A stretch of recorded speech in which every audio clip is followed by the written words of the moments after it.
ইউটিউবে বিভিন্ন ধরনের কন্টেন্ট তৈরি করা যায় এবং কিছু কন্টেন্ট ক্রিয়েটররা মানুষের মনোযোগ আকর্ষণ করার জন্য বা ভিউ বাড়ানোর জন্য মিথ্যা বা বিভ্রান্তিকর কন্টেন্ট তৈরি করতে পারে।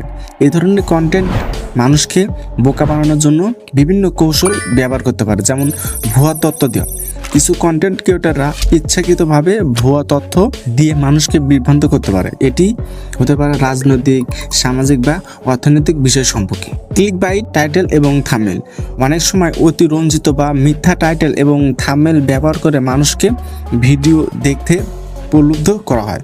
এই ধরনের টাইটেল এবং থাম্বনেলগুলি ভিডিওর বিষয়বস্তুর সাথে মিল নাও থাকতে পারে। ভুয়া প্রতিশ্রুতি কিছু ভিডিওতে অলৌকিক বা অবাস্তব প্রতিশ্রুতি দেওয়া হতে পারে, যেমন রাতারাতি ধনী হওয়ার উপায় বা এক সপ্তাহে ওজন কমান জাদুকারী পদ্ধতি। এই ধরনের প্রতিশ্রুতি সাধারণত মিথ্যা হয় এবং মানুষকে প্রতারিত করার জন্য ব্যবহার করা হয়। ভুয়া রিভিউ এবং টেস্টিমোনিয়াল কিছু কন্টেন্ট ক্রিয়েটররা পণ্য বা পরিষেবার ভুয়া রিভিউ এবং টেস্টিমোনিয়াল ব্যবহার করে মানুষকে প্রতারিত করতে পারে। এই ভিউয়ারগুলি সাধারণত পণ্য বা পরিষেবার বাস্তব গুণমানের সাথে মিল নাও থাকতে পারে। ভুয়া সংবাদ কিছু ইউটিউব চ্যানেলে ভুয়া সংবাদ প্রচার করতে মানুষকে বিভ্রান্ত করতে পারে। এই সংবাদগুলি সাধারণত সত্য ঘটনাকে বিকৃত করে এবং সম্পূর্ণ মিথ্যা তথ্য দিয়ে তারা তৈরি করে। এই ধরনের কন্টেন্ট থেকে সতর্ক থাকার জন্য আপনাদের উচিত তথ্যের উৎস যাচাই করা, অতিরঞ্জিত টাইটেল এবং থাম্বনেল এড়ানো, বিভিন্ন উৎস থেকে তথ্য সংগ্রহ করা এবং তার সাথে তুলনা করা, সন্দেহজনক